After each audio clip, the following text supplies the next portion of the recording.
नमस्कार दोस्तों, आज हम 16 संस्कार कौन से हैं इसके बारे में जानेंगे। अच्छे व्यक्ति के लिए मनुष्य का संस्कारी होना बहुत ज़रूरी है। मनुष्य को संस्कारी बनाने के लिए ही सदियों से हिंदू धर्म में 16 संस्कार की प्रथा है। इससे मनुष्य के अच्छा आचरण का निर्माण होता है। चलिए जानते हैं 16 संस्कारों के बारे में। नंबर 1, गर्भाधान संस्कार।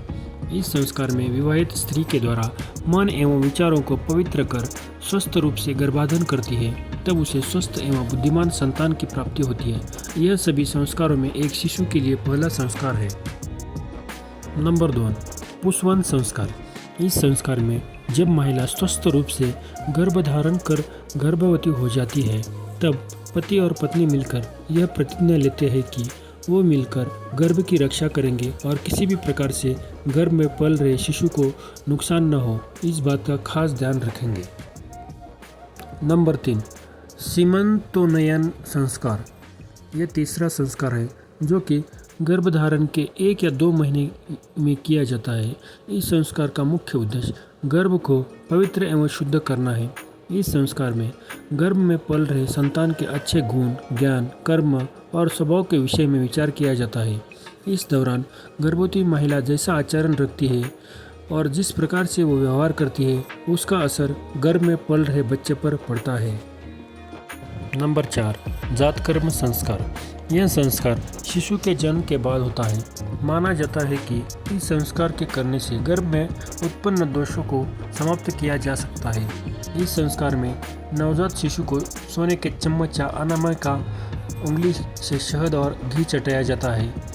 प्राचीन लोगों को मानना है कि घी चटाने से शिशु की आयु बढ़ती है और पित्त व वात का नाश हो सकता है। वहीं शहद चाटने से कफ का नाश हो सकता है।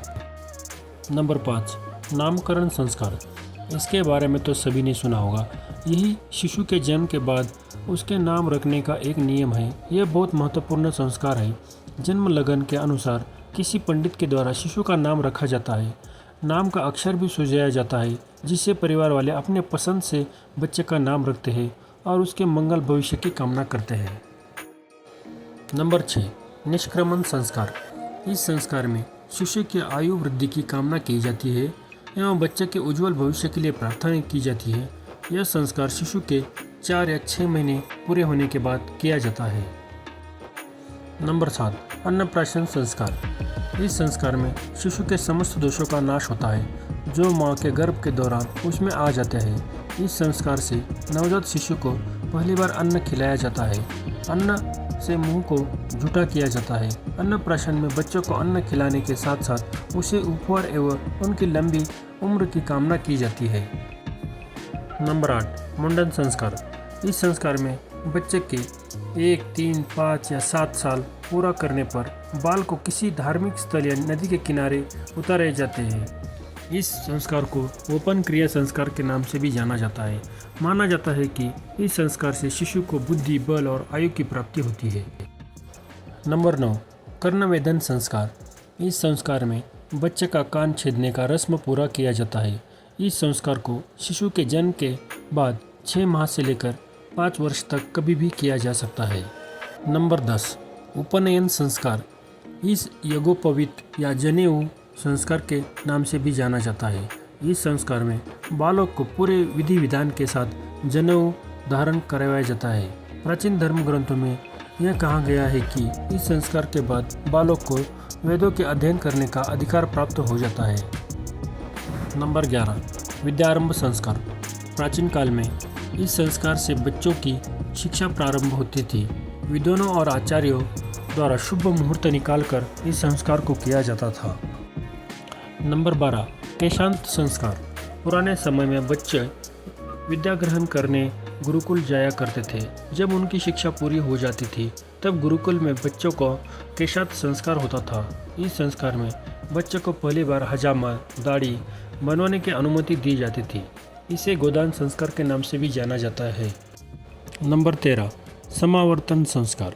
इस संस्कार में शिक्षा पूरी होने के बाद जब बच्चे शिक्षा समाप्त कर अपने गुरु की इच्छा से घर लौटते थे, तब उस लौटने की प्रक्रिया को ही समावर्तन संस्कार कहा जाता है। इस संस्कार के बाद एक ब्रह्मचारी बालक गृहस्थ जीवन में प्रवेश लेने का अधिकार प्राप्त करता है। नंबर 14, विवाह संस्कार यह जीवन का सबसे महत्वपूर्ण संस्कार है जिसमें पुरुष और स्त्री माता पिता की आज्ञा से देवी देवताओं की पूजा आराधना और विवाह नियम के साथ विवाह कर गृहस्थ आश्रम में प्रवेश करते हैं। नंबर 15 विवाह अग्नि संस्कार। इस संस्कार में वर वधू के द्वारा विवाह के दौरान किए गए हवन यानी विवाह अग्नि को शादी के बाद नवविवाहित जोड़े के द्वारा अपने घर में लाकर पवित्र स्थान पर प्रज्वलित किया जाता है। नंबर 16 अंत्येष्टि संस्कार। यह व्यक्ति के जीवन का आखिरी संस्कार है जिसे मृत्यु के बाद की जाती है। इस संस्कार में घर से अग्नि ले जाकर शमशान घाट पर शव को चिता पर लेटकर चिता प्रज्वलित की जाती है। ये रही हिंदू धर्म के 16 संस्कार जो मनुष्य के गर्भ में प्रवेश करने से लेकर उसके मृत्यु तक होती है। हमें उम्मीद है कि आपको ये वीडियो पसंद आया होगा। ऐसे ही धर्म से जुड़े वीडियो देखने के लिए जुड़े रहे हमारे यूट्यूब चैनल के साथ। ये वीडियो आपको कैसा लगा कमेंट कर जरूर बताएं। साथ ही इसे अपने दोस्तों के साथ और रिश्तेदारों को भी शेयर करें। Thank you.